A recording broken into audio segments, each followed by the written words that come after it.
Reaction TV Page nagbabalik. Reaction. Napakaganda po ng pag-uusapan natin ngayong mga ka-reaction ha. Mantagin po ninyo si Corina Sanchez. Si Corina Sanchez mga ka-reaction, binura na po. Binura na po yung video mga ka-reaction. Pumunta po ako sa kanyang YouTube channel at tinitingnan ko mga ka-reaction kung talagang totoo na ibinura na po yung kanyang vlog dito po sa mga Diskaya. Nako, para yatang napurnada yata yung kanilang plano. Ito po mga ka-reaction ha. Hanapin po natin, rated K po yan, rated Corina. Ito po mga ka-reaction. Diskaya. Ayan. Dapat pag-search mo po dyan mga ka-reaction, lilitaw na po dyan, home natin, home. Tapos, teka lang, home ba yun? Video. Tapos, tignan po natin, Diskaya. Okay? Tignan po natin yung pangalang Diskaya, alright. Diskaya. Wala po mga ka-reaction niya po. Sanderford is out. Marlo is in. Again, yun, mga ka-reaction. 6 days ago. Mga ka-reaction, wala na po. Binura na po yung video ni Rated Corina. Ang kanyang video patungkol po dito sa buhay o lifestyle po. Lifestyle po ng mga Diskaya. Pero, wag po kayong mag-alala mga ka-reaction. Meron po tayong mga nakitang video na kung saan magugustuhan po ninyo si Corina Sanchez pa rin at mga Diskaya. Ito po, pakinggan po natin. Okay. So, kumusta naman ang pagsabak mo sa politika? Hindi ka naman nagsisisi? Alam mo, sabi nila, kung gusto mong gumanti sa kalaban mo, itulak mo sa politika yan. Bigyan mo nga lang ng 500 piso ang pobre. Malaking bagay na yun sa buhay nila, di ba? Grabe po pobre Bigyan mo nga lang ng 500 piso ang mga pobre, malaking bagay na nga yan sa buhay nila Ganyan magsalita po si Corina Sanchez, siguro kaya dinilit. Dinilit po mga ka-reaction ng video. Pero meron pa po tayo, marami po tayong mga nakalap pang mga video, ang ating investigative report. Ito mga ka-reaction. Wow, diba? So paano nangyari na sa ganitong karangyang estado ng buhay nilang mag-asawa, ay nanggaling pala sila kapwa ng kanyang asawa sa hirap. Ngayon, she's on top of the world. Ito ay istorya ng inspirasyon para sa ating lahat. Ang formula ng asenso at tagumpay, Sara Diskaya is in the house! Is in the house! Sara Diskaya is in the house! Is in the house! Ang yaman-yaman niya, ang daming baha! Ang yaman-yaman niya, ang daming baha! Bumaha ng pera po. Ang pamilya Diskaya, hindi lang po sila. Hindi lang sila. Baka ma-misinterpret nyo. Hindi naman lahat ng pera pumunta sa kanila. Nagkalat po yan. Tanungin nyo si Don Gonzales, si Suarez, marami pang congressman. Tanungin nyo sila kung meron silang kinalaman sa nakawan dyan sa kongreso. Tanungin nyo lang hindi ko sinasabi magnanakaw yung mga magnanakaw na yan. Sabi naman yung house mo. Ibang klase. Talagang ako'y napanganga. Nung napasok ako dito, meron palang ganitong espasyo sa Pasig. Nakita nyo naman, bahagi ng kanyang opisina, bahagi ng kanyang bahay. Dito naman tayo sa kanyang buhay. Hindi mo iisipin, born in London, England. Yes. Tama? Tama. Ipaliwanag mo kung bakit. Yung mom ko, dati siyang OFW sa UK. And then, kinuha niya yung dad ko doon. Yun. Kaya kami doon pinanganak. Ayun. Ilan kayo magkakapatid? Nung time na yun, 2 kami. So, Okay. nung umuwi na kami sa Philippines, naging 3 na kami. Ayun. Tapos, ang trabaho ni nanay at ni tatay, hindi karangyaan, di ba? Hindi po. Oo. My mom was, nung dumating siya doon, chambermaid siya sa hotel. So, naglilinis siya ng mga rooms. And then, yung dad ko, isang waiter. Sa hotel din. Yes. Ang galing. Doon din sa hotel na yon. Magkahiwalay sila ng hotel. Pero doon parehong parang hotel and restaurant ang kanilang pinag-aralan siguro at doon. Totoo ha? Nakakatuwa chambermaid sa hotel. Yung tatay mo naman waiter. Yes. Okay. Wala po sila sa Buckingham Palace. Okay. Nagkataon lang OFW sa London ba mismo? Sa parang suburbs of London. So parang malapit kami sa Heathrow Airport. Alam po ninyo na yung ini-interview mo pala, ito, hindi ko po sinasabing ang mga Diskaya talagang nagnakaw o baka nagamit lang sila ng mga politiko. Tapos, habang ginagamit sila ng mga politiko, ginagahasa yung kaban ng bayan, itong mga diskaya, sila yung mahawak sa kaban ng bayan, habang yung politiko, ginagahasa yung kaban ng bayan. Sila yung umawak. O siyempre, kasama sila sa nanggahasa sa kaban ng bayan. Anyway, mga kareaksyon, hindi po natin sinasabing ganon. Ang sinasabi lang natin dito, paano naging super billionaire ang isang quadruple A pa pala ang kanilang construction company. Mga kareaksyon, maririnig nyo mamaya kung papaano lumaki ang pera ng mga diskaya. At kanino po nanggaling ito? Malalaman nyo po maya-maya. Ito, tuloy po natin ito. Ayun. Tapos, kumusta naman ang pagiging... Ilang beses na kaya ginahasa ang kaban ng bayan, kasama yung mga diskaya? Tanong lang, mama, ilang beses nyo pong ginahasa ang bayan, ang kaban ng bayan, ha? Kasi maraming naghihirap ngayon, lubog dito, lubog doon. Hanggang ngayon, ma'am, at kayo naman ay nakatira sa malapalasyong bahay, napakaraming kotse na umihiga kayo sa pera, literal. Umihiga kayo sa pera habang ang sambayan ng Pilipino ay naghihirap.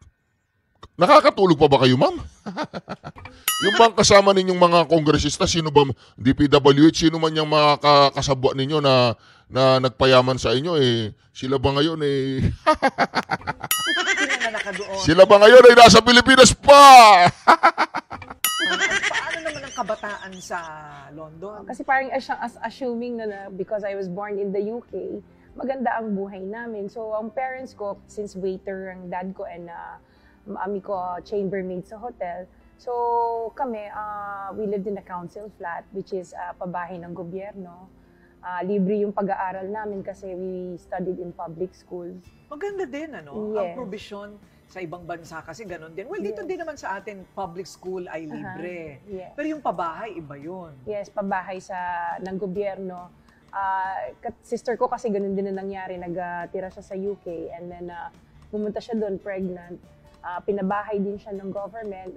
Wala siyang work, so binigyan din siya ng decorating allowance. So, Wow. yung mga ganun na May provisions. may mga ganong provision ng gobyerno Yes. ng London. Yes, Wow. meron. Maganda ang provision ng gobyerno, pero maliban doon, rumaraket pa rin yung nanay at tatay mo. Yes, kasi chambermaid siya, pero pag may spare time siya, nag-DDH siya sa mga bahay. So, naglilinis din siya ng mga bahay. Oy, sayang din yung kita. Yes, oo. At So, yung tatay mo naman, waiter lang talaga siya Full para time. may time siya na kami naman ang alagaan.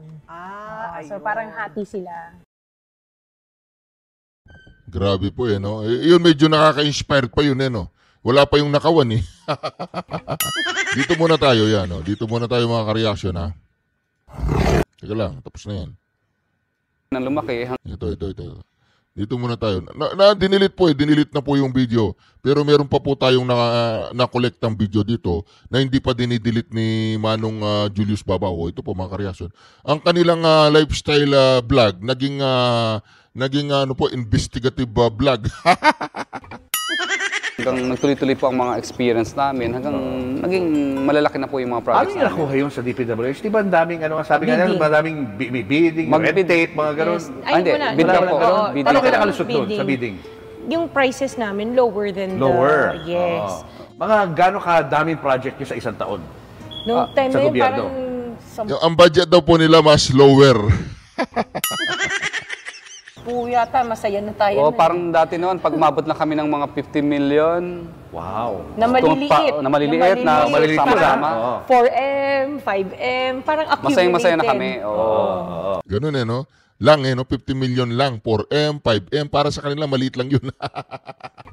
Sa taong bayan, ma'am, 4M. Hindi, 400 nga lang, malaking bagay na Sa inyo, 4M, 5M, 50M, maliit pa rin. Ano yung malaki sa inyo?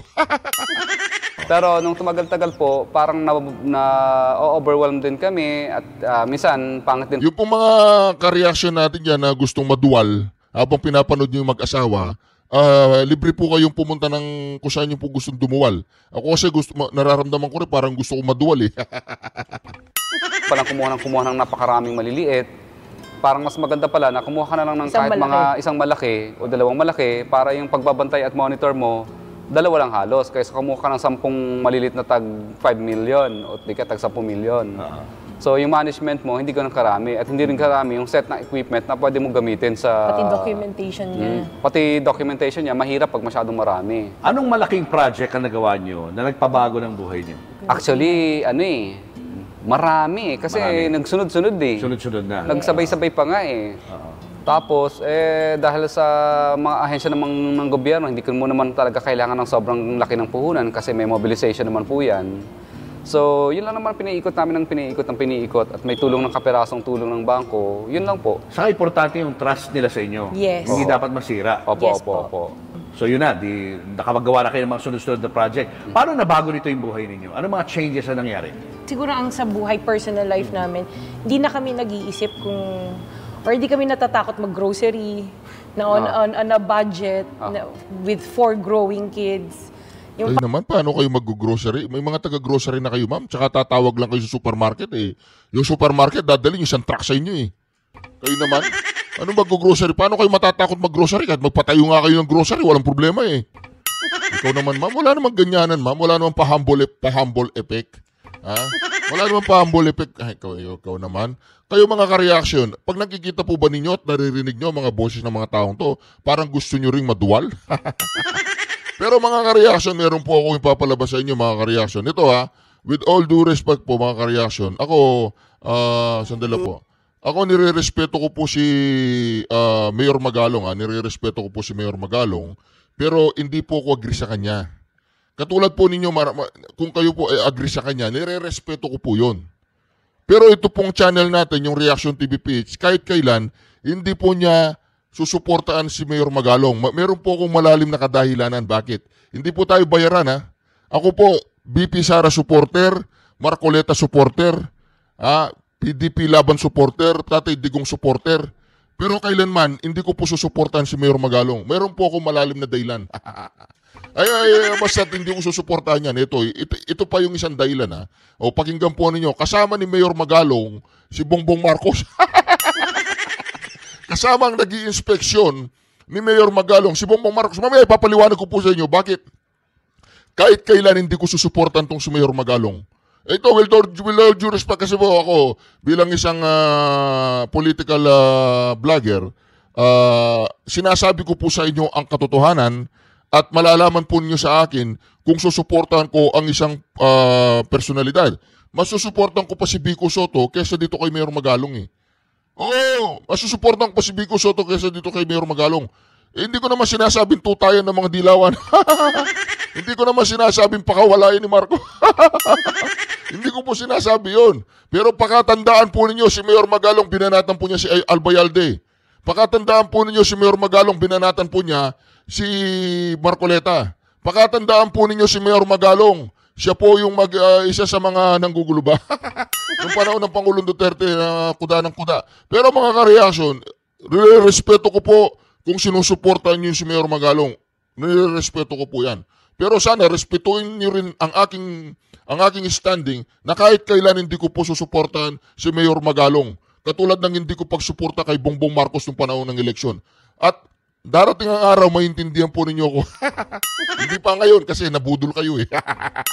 Ito mga karyaso, pakinggan po natin Good morning.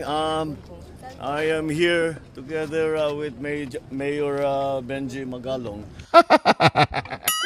Imaginin po ninyo si Mayor Magalong katabi ngayon si Bongbong Marcos. Ito, ano lang.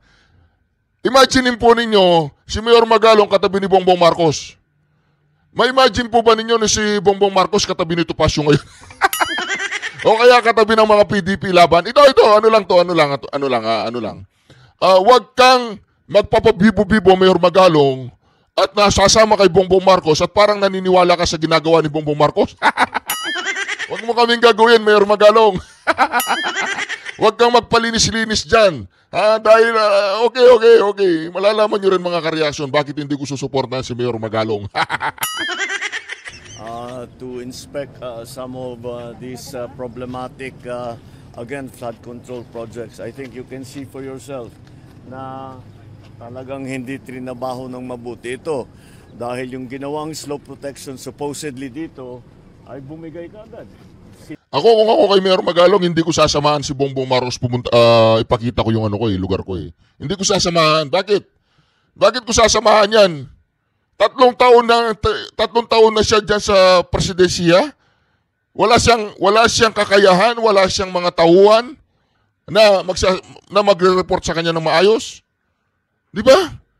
Tapos itong si Mayor Magalong naman, ako mga kareaksyon sinasabi ko respetuhan lang. Nire-respeto ko ang mga DDS, ang mga mayisog kuno, ang mga supporter ng Pangulong Duterte na sumusuporta kay Mayor Magalong. Okay lang yan.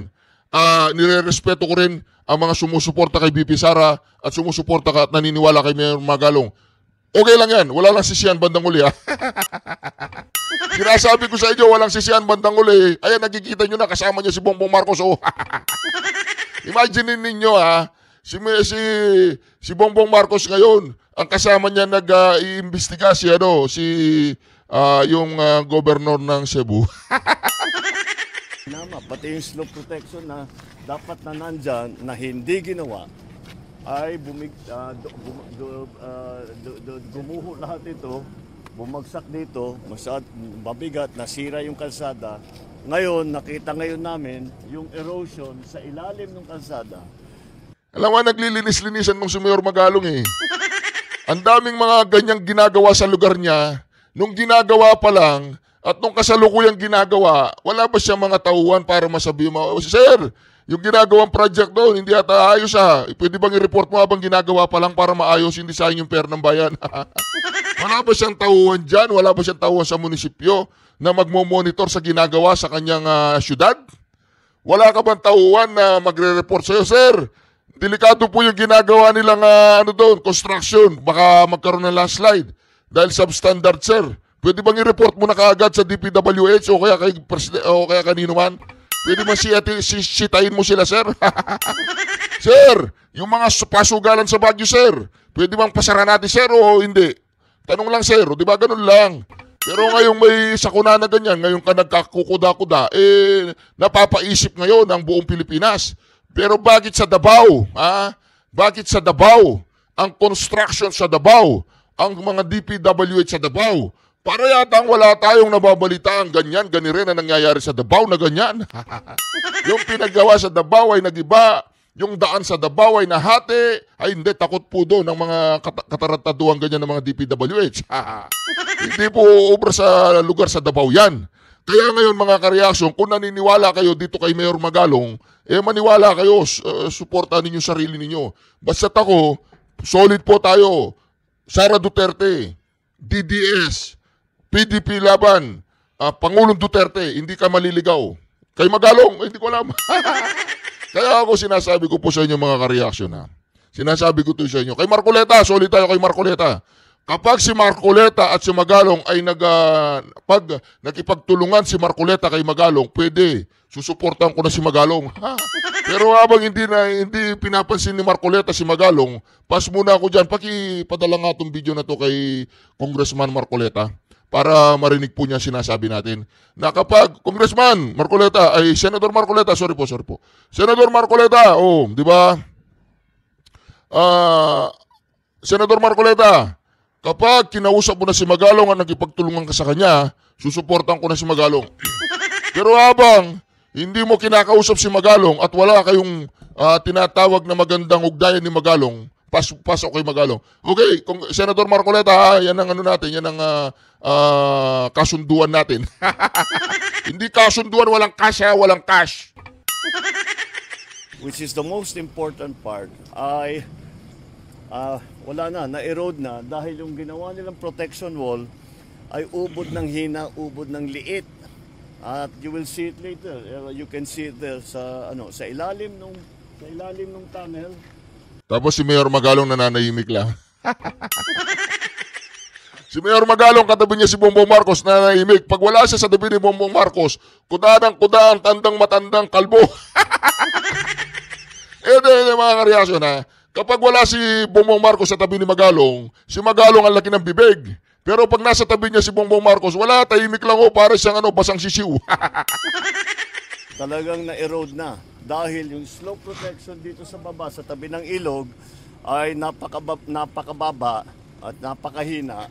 Kaya nung pumasok yung tubig, nung bumigat yung tubig, tangay kagad.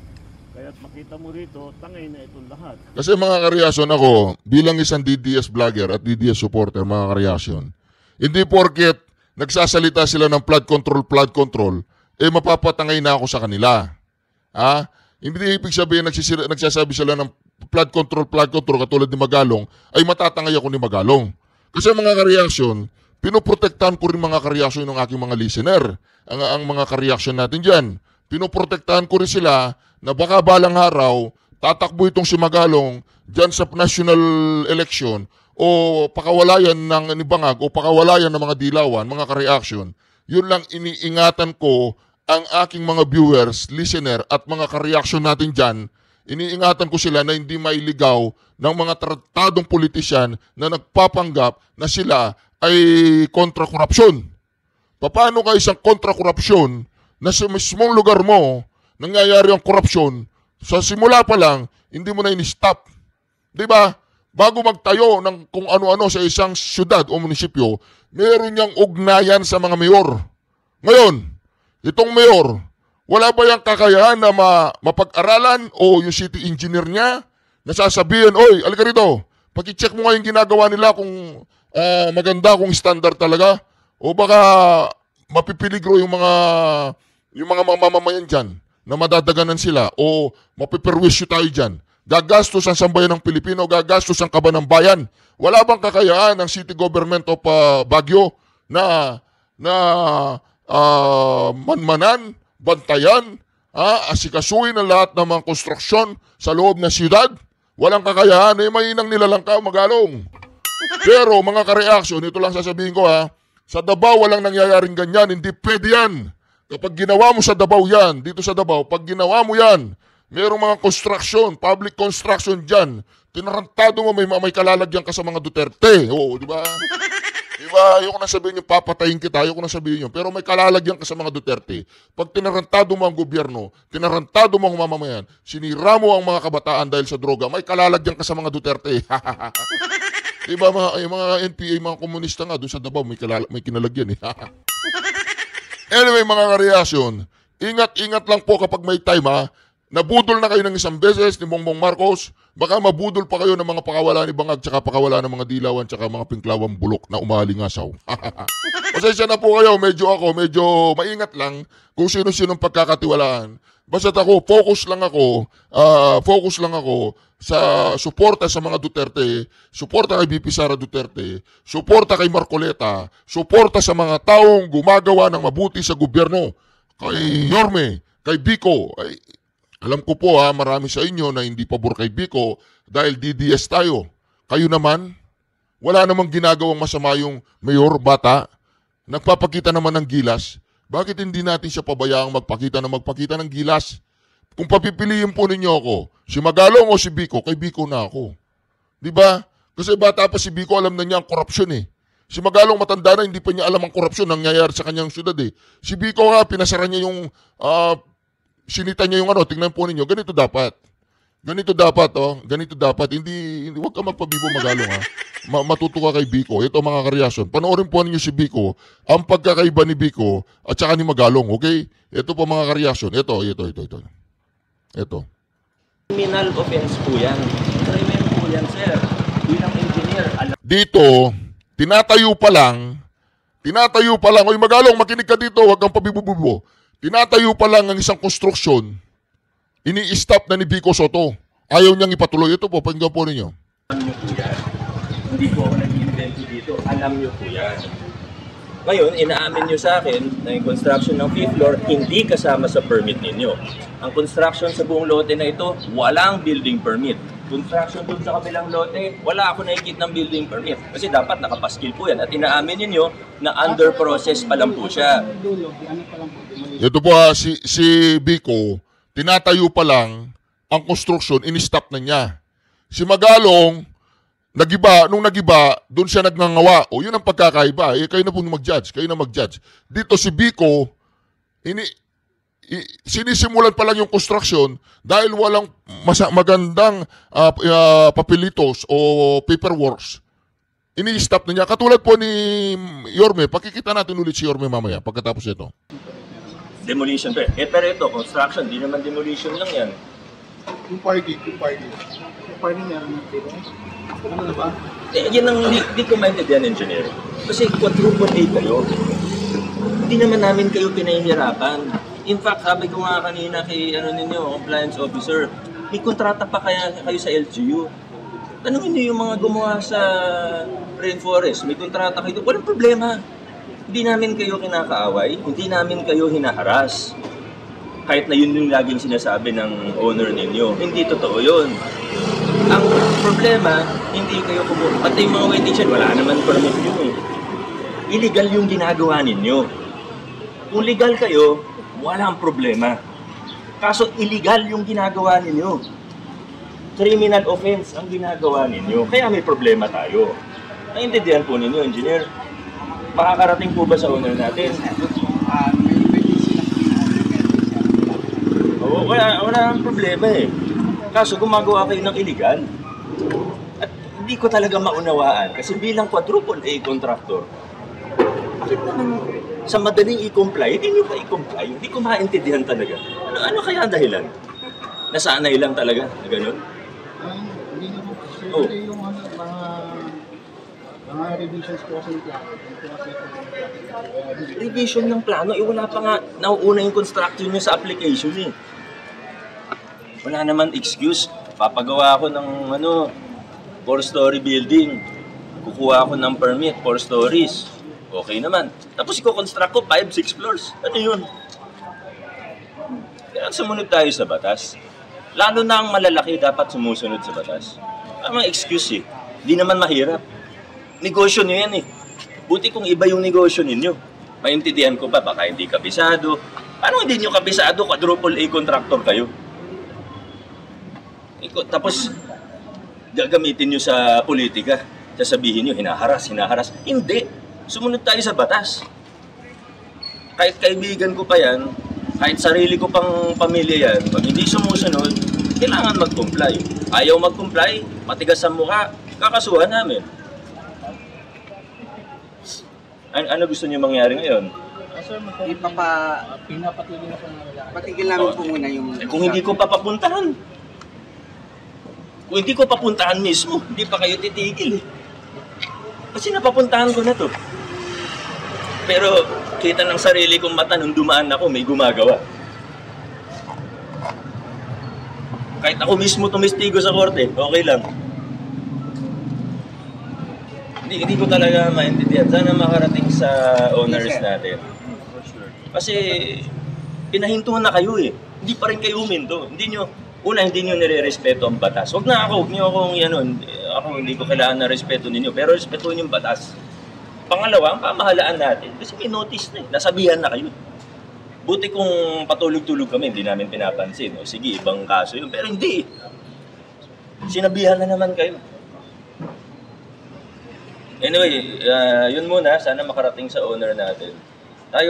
Wala tayong pinahihirapan. In fact, ako na nagsasabi, kung magkaroon kayo ng problema sa building official, kung lehitimo, legal, kumukuha kayo ng permit, nahirapan kayo, ako mismo tutulong sa inyo. Pero huwag kayong gumawa ng illegal. Maayos naman pagkakaan. Naunawaan niyo po, ano? Sige, maraming salamat po. Sige, thank you. Ganun dapat. Oh, Magalong, ganun dapat. Hindi yung pagkatapos mangyari yung krimen, doon ka nagangangawa. Oh. So, tingnan mo si Biko, ito naman si Yorme, mga karyasyo na. Si Yorme tsaka si Biko, mayroong similarities yan eh. Huwag mo nang pabayaan pagtuloy-tuloy yung kasalanan. Ito po si Yorme, para magkaroon po kayo ng tinatawag nating i-compare po nyo, comparison. Bakit pa nangyayari ito ng hindi nyo inaano sa akin?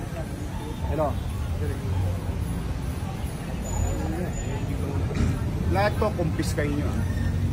Walang permisya, property to ng city. Penalize nyo lahat ng mga gamit nila dito. Hindi na ako matutulog. Wala na talagang gobyerno, kanya-kanya na lang. Tangin ng mga congressman yan.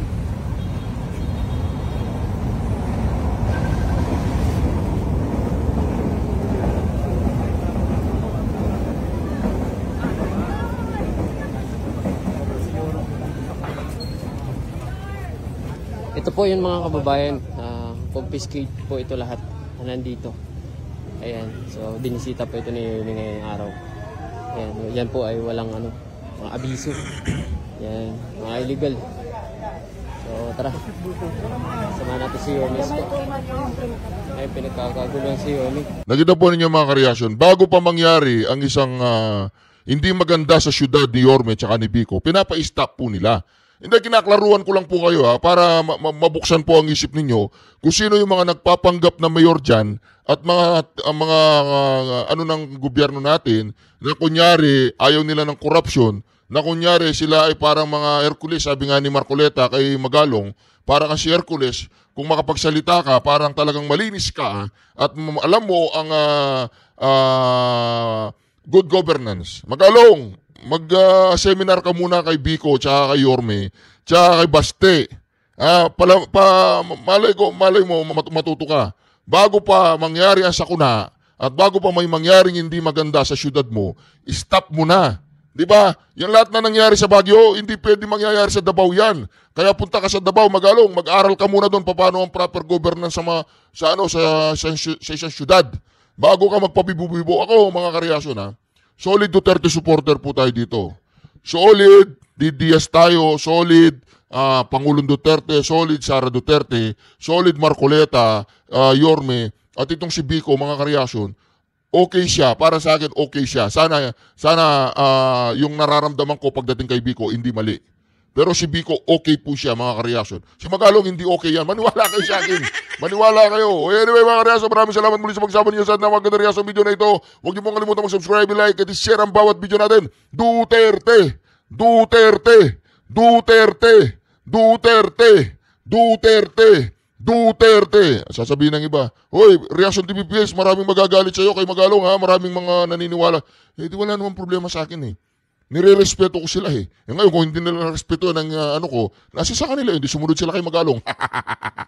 Walang problema sa akin yun!